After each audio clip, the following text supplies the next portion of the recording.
Our first reading for today depicted an ideal lady, a worthy wife and mother. So today we will talk about the role or the participation of the family in building and strengthening the community of believers. Come join us. Ating kilalanin ang pamilya na ang pundasyon ay si Kristo, nagmamahalan at nanampalataya. Huwag kang mangamba, di ka nag-iisa. Sasamahan kita, saan man magpunta. Ika'y mahalaga sa aking mga mata, minamahal kita. Minamahal kita. Tinawag kita sa iyong pangalan. Ikaw ay akin magpakailanman. Mga kaibigan, anong mga naalaala ninyo noong kayo'y mga munting bata pa? Ako po, sa tuwing naalaala ko ang aking kabataan, hindi po mawala ang aking pag-alaala sa aking ina. Siya kasi po ang nagturo sa akin kung paano magdasal.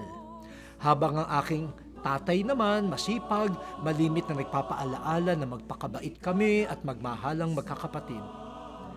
At siguro karamihan sa inyo, ganito rin ang naalaala tuwing napag-uusapan ang inyong kabataan at ang inyong mga magulang.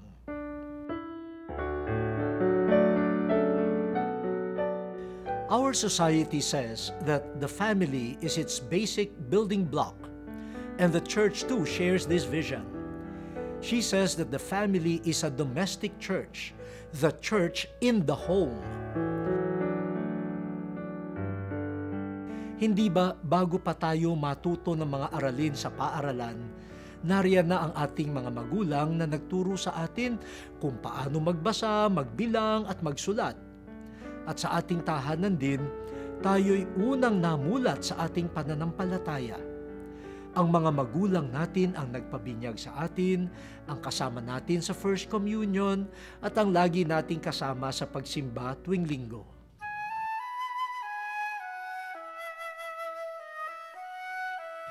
These past few days, we have heard of crimes that involved young people. And hearing this almost every day, I cannot help but think, what has happened to the building block of society, the domestic church, the family? Tila kung minsan nakalilimutan na ang kabutihang asal, kung minsan ang mga magulang pa nga ang nagiging masamang ehemplo sa kanilang mga anak. Nakakalungkot po.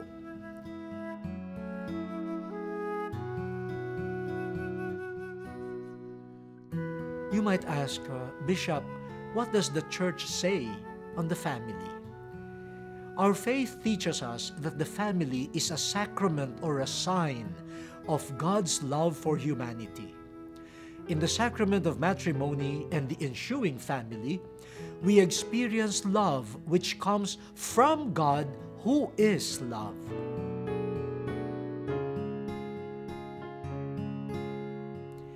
Hinirang ng Diyos ang bawat pamilya upang makiisa sa pagmamahal niya at ng anak na si Jesus sa pamamagitan ng Espiritu Santo. Tayo rin ay pinaaalalahanan na ang bawat magulang ay marapat na magsilbing gabay sa kanilang mga anak upang ang kanilang pamilya ay mabuhay ng may respeto, pagmamalasakit at pagmamahal sa bawat isa, lalo't higit may pananampalataya sa Diyos. Thus, the family is a privileged community, bound by love, one in faith.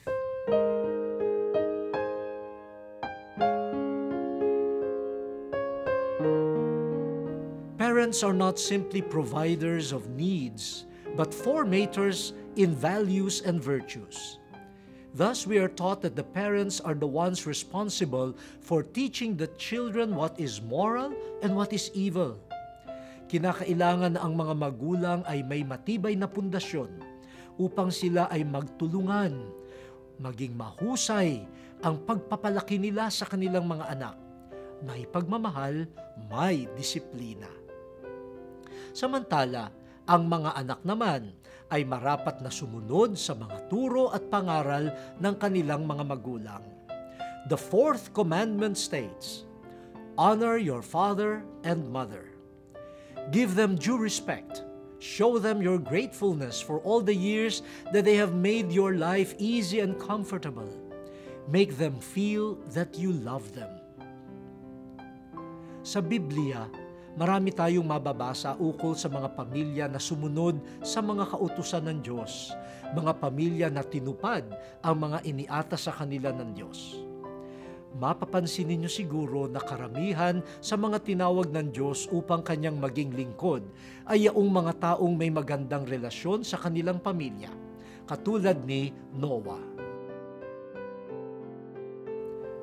Because God wants also to strengthen the family.